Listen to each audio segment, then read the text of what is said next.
आप सभी भक्तों का मेरे YouTube चैनल राधे कृष्ण में हार्दिक स्वागत। दिन शुक्रवार, तारीख 26 अप्रैल 2024। आप सभी दोस्तों से मैं क्षमा मांगती हूँ। कई दिनों से मेरी वीडियो चैनल पर नहीं आ रही थी क्योंकि मेरी तबीयत खराब थी। आज से मैं वैशाख मास की कथा आरंभ कर रही हूँ। आप सबका मुझे सपोर्ट चाहिए। आप कमेंट करके बताएं कि आपको मेरी कथा कैसी लगी। वैशाख मास कथा भाग 1। जय राधा रानी, जय श्री कृष्ण। वैशाख मास का महत्व। प्रथम अध्याय नारद और अम्बरीश संवाद में वैशाख मास स्नान की प्रशंसा। मनुष्य में श्रेष्ठ नारायण को, सरस्वती देवी को तथा व्यास जी को नमस्कार करके जय शब्द का उच्चारण करें। सूत जी बोले, हे राजन, परम श्रेष्ठ ब्रह्मा जी के महामुनि पुत्र नारद जी से राजा अम्बरीश ने फिर से पुण्य कारक वैशाख मास महत्व सुनने के लिए प्रश्न किया। अम्बरीश बोले, हे ब्राह्मण, मैंने श्रद्धापूर्वक आपके वर्ण किए हुए सब महीनों के महत्व पहले सुने हैं। इन सब महीनों में वैशाख महीना अवश्य ही श्रेष्ठ है।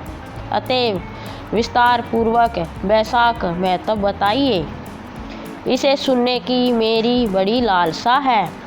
हे विद्वान, यह वैशाख महीना भगवान विष्णु को क्यों प्रिय है? इस वैशाख महीने में कौन से धर्म विष्णु को प्रिय हैं? इन धर्मों में भी करने योग्य कौन से धर्म ऐसे हैं जो विष्णु को प्रिय है? कौन सा दान करने योग्य है? इसका क्या फल है? और इस महीने में किस देवता की आराधना करनी चाहिए? हे नारद जी, मुझे विस्तार पूर्वक बताइए। मैं इसे श्रद्धापूर्वक सुनने की इच्छा रखता हूँ। इस वैशाख मास में माधव भगवान की पूजा किन द्रव्य से करनी चाहिए? नारद जी बोले, मैंने पूर्व काल में ब्रह्मा जी से पूछा था तो उन्होंने महीनों के जो महत्व पहले लक्ष्मी जी से कहे थे वही मुझसे भी कहे। कार्तिक, माघ तथा वैशाख, यह 3 महीने वर्ष में सबसे श्रेष्ठ है और इन तीनों महीनों में भी वैशाख महीना सबसे उत्तम है। यह पुण्य मास सब जीवों को माता के सदृश इष्ट फल को देने वाला है। दान, यज्ञ, व्रत तथा स्नान से सब पापों का नाश करता है। यह धर्म, क्रिया तथा तप का सार है। देवताओं से पूजित है। सब महीनों में यह वैशाख माह वैसे ही श्रेष्ठ है जैसे विद्याओं में वेद विद्या और मंत्रों में प्रवण, वृक्षों में कल्प वृक्ष, धेनु में कामधेनु, सब नागों में शेषनाग, पक्षियों में गरुड़, देवताओं में विष्णु, वर्णों में ब्राह्मण, प्रिय वस्तुओं में प्राण, शूद्रा में भैया, नदियों में गंगा, तेज युक्त पदार्थों में सूर्य, अस्त्रों में सुदर्शन चक्र, धातुओं में स्वर्ण। जिस प्रकार वैष्णव में महादेव जी और रत्नों में कौस्तुभ मणि है, उसी प्रकार धर्म के निमित्त सब महीनों में वैशाख मास सबसे उत्तम है। संसार में इसके सदृश विष्णु को प्रीति करने वाला दूसरा मास नहीं है। जो मनुष्य में संक्रांति में सूर्य उदय से पहले वैशाख स्नान निरंतर करता है, उस पुरुष पर लक्ष्मी सहित भगवान वैसे ही अधिक प्रीति करते हैं जैसे प्राणियों को प्रसन्न करने के लिए अन्न उत्पन्न होता है। वैशाख स्नान करने से विष्णु भगवान उसी प्रकार प्रसन्न होते हैं और वैशाख स्नान में निरत मनुष्य को देखकर प्रसन्न होते हैं। जो पुरुष में संक्रांति में प्रातःकाल स्नान करके नित्य कर्म करता है, वह सब पापों से मुक्त होकर विष्णु लोक को प्राप्त करता है। वैशाख मास में स्नान करने के निमित्त जो मनुष्य एक पग भी चलता है, वह महापापों से मुक्त होकर विष्णु की सायुज्य मुक्ति को प्राप्त होता है और उसको निसंदेह 10,000 अश्वमेध यज्ञ का फल प्राप्त होता है। वह एकाग्रचित्त होकर जो पुरुष संकल्प मात्र करता है, उसको भी 100 योगों का फल होता है। इसमें कोई संदेह नहीं है। सूर्य के में संक्रांति में जाने पर जो पुरुष स्नान करने के लिए नियमित धनुष के समान परिणाम तक भी चलता है, वह सर्व बंधनों से मुक्त होकर विष्णु की सायुज्य मुक्ति को प्राप्त होता है। ब्रह्मांड के अंतर्गत तीनों लोकों में जो तीर्थ है, हे राजेंद्र, बहुत थोड़े ही जल में प्रसूत हो जाते हैं। यम की आज्ञा से लिखे हुए पाप जब तक गरजते हैं, जब तक प्राणी बैसाख महीने में जल से स्नान नहीं करते हैं। रहे राजन, बैसाख के महीने में तीर्थों के अधिष्ठा सब देवता सूर्यदेव से लेकर 6 घड़ी तक जल के बाहर आते हैं और विष्णु भगवान की आज्ञा से मनुष्यों का हित करने के लिए ठहरते हैं। और जो पुरुष उस समय तक स्नान करने के निमित्त नहीं आते, उनको द्राणु श्राप देकर अपने अपने स्थानों को चले जाते हैं। अतः हे राजेंद्र, इस समय स्नान करना परम आवश्यक है। इस प्रकार स्कंद पुराण के बैसाख माह का महत्व में नारद और अमृत संवाद में स्नान प्रशंसा नामक पहला अध्याय समाप्त हुआ। बैसाख मास भाग 2। इस अध्याय में बैसाख मास में विविध वस्तुओं के दान का महत्व तथा बैसाख स्नान के नियम के बारे में बताया गया है। नारद जी कहते हैं, बैसाख मास में धूप से तपे और थके हारे ब्राह्मणों को आरामदायक सुखद पलंग देकर मनुष्य कभी जन्म मृत्यु आदि के क्लेशों से कष्ट नहीं पाता। जो बैसाख मास में पहनने के लिए कपड़े और बिछौना देता है, वह उसी जन्म में सब भोगों से संपन्न हो जाता है और समस्त पापों से रहित हो मोक्ष को प्राप्त होता है। जो तिनके की बनी हुई या अन्य खजूर आदि के पत्तों की बनी हुई चटाई दान करता है, उसकी उस चटाई पर भगवान विष्णु शयन करते हैं। चटाई देने वाला बैठने और बिछाने आदि में सब ओर से सुखी रहता है। जो सोने के लिए चटाई और कंबल देता है, वह उतने ही मात्र से मुक्त हो जाता है। निद्रा से दुख का नाश होता है, निद्रा से थकावट दूर होती है और वह निद्रा चटाई पर सोने वाले को सुखपूर्वक आ जाती है। धूप से कष्ट पाया हारा श्रेष्ठ ब्राह्मण को जो सूक्ष्म वस्त्र दान करता है, वह पूर्ण आयु और परलोक में उत्तम गति को पाता है। जो पुरुष ब्राह्मण को फूल और रोली देता है, वह लौकिक भोगों का भोग करके मोक्ष को प्राप्त होता है। जो खस पुष्प और जल से वासित चंदन देता है, वह सब भोगों में देवताओं की सहायता पाता है तथा उसके पाप और दुख की हानि होकर परम नंद की प्राप्ति होती है। बैसाख के धर्म को जानने वाला जो पुरुष गोरचन और कस्तूरी का दान करता है, वह तीनों पापों से मुक्त होकर परम शांति को प्राप्त होता है। विश्रामशाला बनवाकर प्याऊ सहित ब्राह्मणों को दान करता है, वह लोकों का अधिपति होता है। जो सड़क के किनारे बगीचा, पोखर, कुआं और मंडप बनवाता है, वह धर्मात्मा है। उसे पुत्रों की क्या आवश्यकता। उत्तम शास्त्र का श्रवण, तीर्थ यात्रा, सत्संग, जलदान, अन्नदान, पीपल का वृक्ष लगाना, पुत्र की इन 7 को विज्ञ पुरुष संतान मानते हैं। जो बैसाख मास में तापनाशक तक्र दान करता है, वह इस पर पृथ्वी पर विद्वान और धनवान होता है। धूप के समय मट्ठे के समान कोई दान नहीं, इसलिए रास्ते में थके हारे ब्राह्मण को मट्ठा देना चाहिए। जो बैसाख में धूप की शांति के लिए दही और खांड दान करता है तथा विष्णुप्रिय बैसाख मास में जो स्वच्छ चावल देता है, वह पूर्ण आयु संपूर्ण योगों का फल पाता है। जो पुरुष ब्राह्मण के लिए गौ घृत अर्पण करता है, वह अश्वमेध यज्ञ का फल पाकर विष्णुलोक में आनंद का अनुभव करता है।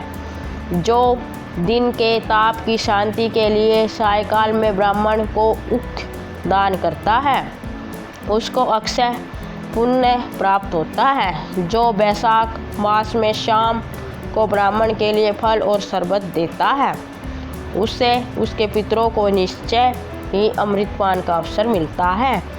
जो बैसाख के महीने में पके हुए आम के फल के साथ शरबत देता है, उसके सारे पाप निश्चय ही नष्ट हो जाते हैं। जो बैसाख की अमावस्या को पितरों के उदय से कस्तूरी, कपूर, बेला और खस की सुगंध से वासित शरबत से भरा हुआ घड़ा दान करता है, वह 96 घड़ा दान करने का पुण्य पाता है। बैसाख में तेल लगाना, दिन में सोना, कांसे के पात्र में भोजन करना, खाट पर सोना, घर में नहाना, निषिद्ध पदार्थ खाना, दोबारा भोजन करना तथा रात में खाना, यह 8 बातें त्याग देनी चाहिए। जो बैसाख में व्रत का पालन करने वाला पुरुष पद्म पत्ते में भोजन करता है, वह सब पापों से मुक्त हो विष्णुलोक में जाता है। जो विष्णु भक्त पुरुष बैसाख मास में नदी स्नान करता है, वह 3 जन्मों के पाप से निश्चय ही मुक्त हो जाता है। जो प्रातःकाल सूर्योदय के समय किसी समुद्रगामी नदी में स्नान करता है, वह 7 जन्मों के पाप से तत्काल छूट जाता है।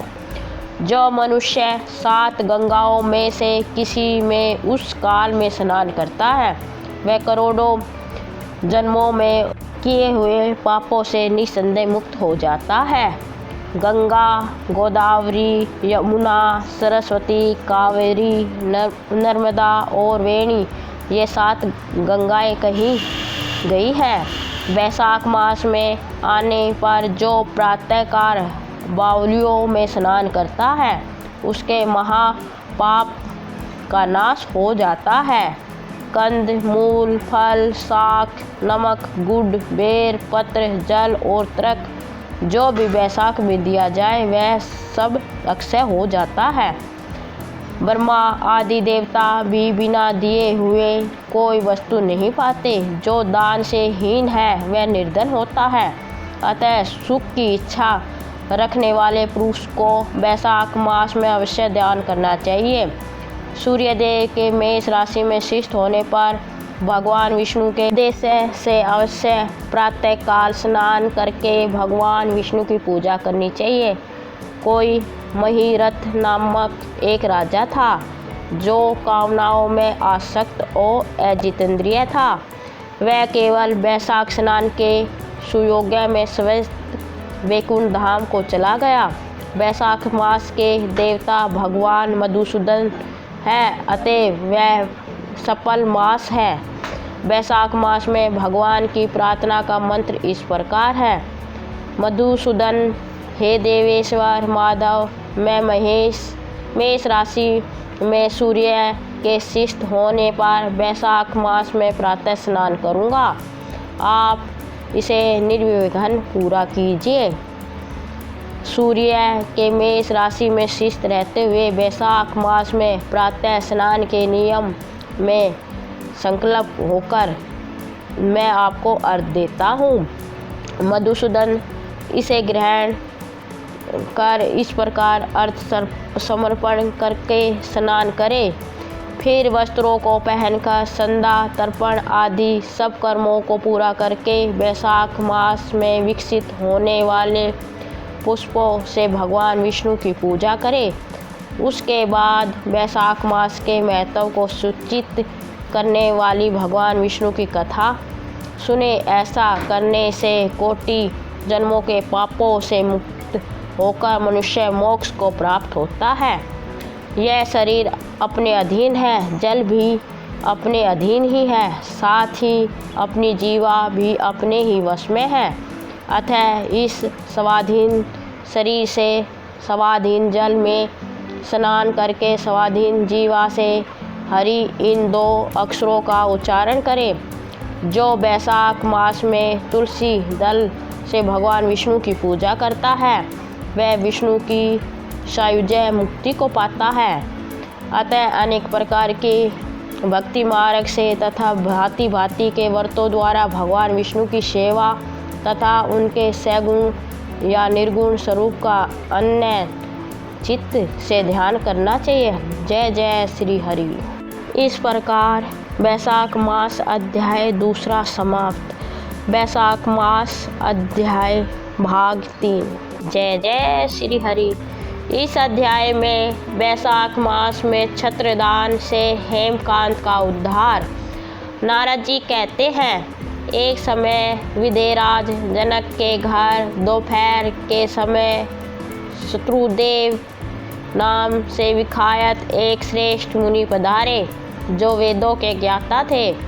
उन्हें देखकर राजा बड़े उल्लास के साथ उठकर खड़े हो गए और मधु परक आदि सामग्रियों से उनकी विधि पूर्वक पूजा करके राजा ने उनके चरणोदक को अपने मस्तक पर धारण किया। इस प्रकार स्वागत आदर के पश्चात जब वह आसन पर विराजमान हुए तब विदेराज के प्रश्न के अनुसार वैशाख मास के महत्व का वर्णन करते हुए वह इस प्रकार बोले। ऋतुदेव ने कहा, राजन, जो लोग मास में धूप में संतप्त होने वाले महात्मा पुरुष के ऊपर छाता लगाते हैं उन्हें अनंत पुण्य की प्राप्ति होती है। इस विषय में एक प्राचीन इतिहास का उदाहरण दिया करते हैं। पहले वंग देश में हेमकांत नाम से विख्यात एक राजा हो गए हैं। वह कुशकेतु के पुत्र परम बुद्धिमान और शस्त्रधारियों में श्रेष्ठ है।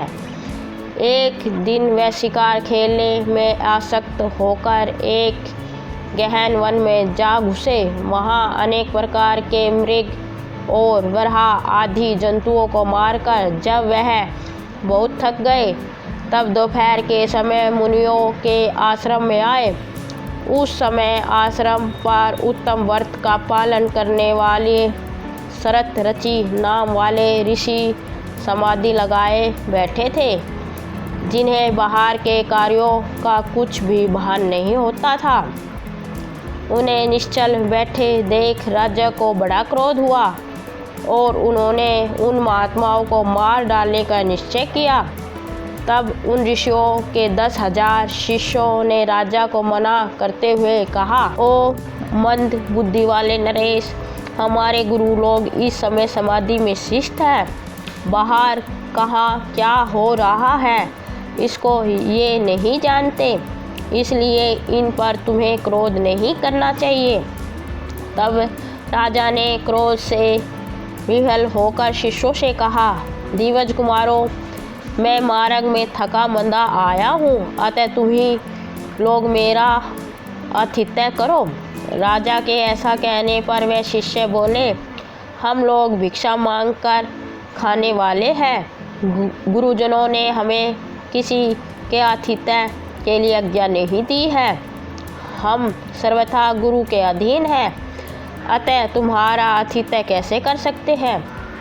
शिष्यों का यह कोतरा उत्तर पाकर राजा ने उन्हें मारने के लिए धनुष उठाया और इस प्रकार कहा, मैंने हिंसक जीवों और लुटेरों के भय आदि से जिनकी अनेकों बार रक्षा की है, जो मेरे दिए हुए दानों पर ही पलते हैं, वे आज मुझे ही सिखाने चले हैं।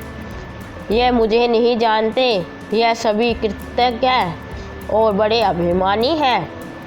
इन आतिथियों को मार डालने पर भी मुझे कोई दोष नहीं लगेगा। ऐसा कहकर वह कुपित हो धनुष से बाण छोड़ने लगे। बेचारे शिष्य आश्रम छोड़कर भय से भाग चले। भागने पर भी हेमकांत ने उनका पीछा किया और 300 शिष्यों को मार गिराया।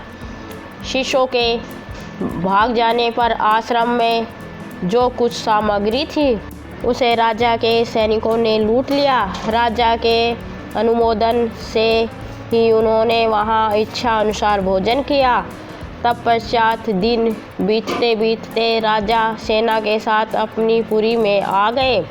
राजा कुशकेतु ने जब अपने पुत्रों को यह अन्यायपूर्ण कार्य सुनाया तब उसे राज्य करने के अयोग्य जानकर उसकी निंदा करते हुए उसे देश निकाला दे दिया।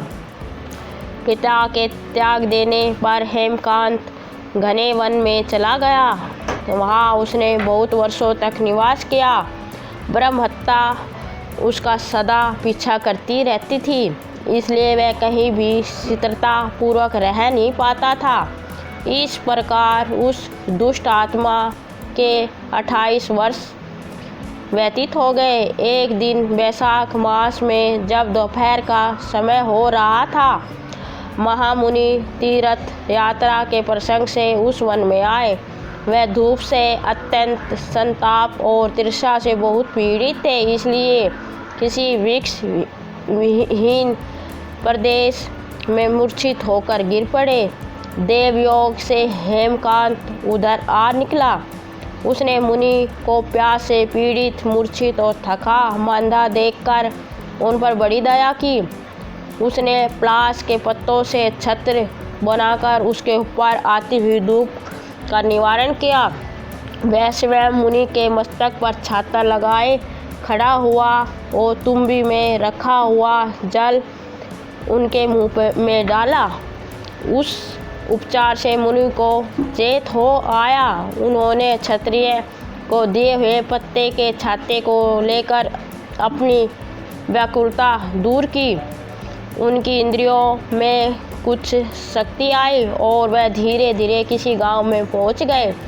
उस पुण्य के प्रभाव से हेमकांत की 300 ब्रह्महत्याएं नष्ट हो गई। इसी समय यमराज के दूत हेमकांत को लेने के लिए वन में आए। उन्होंने उसके प्राण लेने के लिए संग्रामी रोग पैदा किया। उस समय प्राण छूटने की पीड़ा से छटपटाते हुए हेमकांत ने 3 अत्यंत भयंकर यमदूतों को देखा, जिनके बाल ऊपर की ओर उठे हुए थे। उस समय अपने कर्मों को याद करके वह चुप हो गया। छत्रदान के प्रभाव से उसको भगवान विष्णु का स्मरण हुआ। उसके स्मरण करने पर भगवान महाविष्णु ने विषवेक्षण से कहा, तुम शीघ्र जाओ, यमदूतों को रोको, हेमकांत की रक्षा करो। अब वह निष्पाप एवं मेरा भक्त हो गया है। उसे नगर में ले जाकर उसके पिता को सौंप दो। साथ ही मेरे कहने से कुशकेतु को यह समझाओ कि तुम्हारे पुत्र ने अपराधी होने पर भी वैशाख मास में छत्रदान करके एक मुनि की रक्षा की है, अतः वह पाप रहित हो गया है। इस पुण्य के प्रभाव से वह मन और इंद्रियों को अपने वश में रखने वाला, दीर्घायु, शूरता और उदारता आदि गुणों से युक्त तथा तुम्हारे समान गुणवान हो गया है। इसलिए अपने इस महाबली पुत्र को तुम राज्य का भार संभालने के लिए नियुक्त करो। भगवान विष्णु ने तुम्हें ऐसी ही आज्ञा दी है। इस प्रकार राजा को आदेश देकर हेमकांत को उनके अधीन करके यहाँ लौट आओ। भगवान विष्णु का यह आदेश पाकर महाबली विषकेशन ने हेमकांत के पास आकर दूतों को रोका। अपने कल्याण में हाथों से उसके सब अंगों को स्पर्श किया। भगवान भक्त के स्पर्श से हेमकांत की सारी व्याधि क्षण भर में दूर हो गई। तदनंतर विषकेशन उसके साथ राजा की पुरी में गए। उन्हें देखकर महाराज कुशकेतु ने आश्चर्ययुक्त हो भक्तिपूर्वक मस्तक झुकाकर पृथ्वी पर साष्टांग घर में प्रवेश कराया। वहाँ नाना प्रकार के स्तोत्रों से उनकी स्तुति और वैभव से उनकी पूजन किया। तत्पश्चात महाबली विषकेशन ने अत्यंत प्रसन्न होकर राजा को हेमकांत के विषय में भगवान विष्णु ने जो संदेश दिया था वह सब कह सुनाया। उसे सुनकर केशकेतु ने पुत्र को राज्य में बिठा दिया और स्वयं विषकेशन की आज्ञा लेकर उन्होंने पत्नी सहित वन को प्रस्थान किया। तदनंतर महामना विषकेशन हेमकांत से पूछकर और उसकी प्रशंसा करके श्वेत द्वीप में भगवान विष्णु के समीप चले गए। तब वह राजा हेमकांत बैसाख मास में बताए हुए भगवान विष्णु की प्रसन्नता को बढ़ाने वाले शुभ धर्मों का प्रतिवर्ष पालन करने लगा। ब्राह्मण भक्त, धर्मनिष्ठ, शांत, जितेंद्रिय, सब प्राणियों के प्रति दयालु, संपूर्ण योगों की दीक्षा में शिस्त रहकर सब प्रकार की संपदाओं से संपन्न हो गए। उन्होंने पुत्र पौत्रों आदि के साथ समस्त भोगों का उपभोग करके भगवान विष्णु का लोक प्राप्त किया। बैसाख सुख के साध्य अतिशय पुण्य प्रदान करने वाले, पाप रूपी ईंधन को अग्नि की भांति जलाने वाला, परम सुलभ तथा धर्म, अर्थ, काम और मोक्ष चारों पुरुषार्थों को देने वाला है। जय जय श्री हरि। बैसाख मास अध्याय 3 समाप्त हुआ।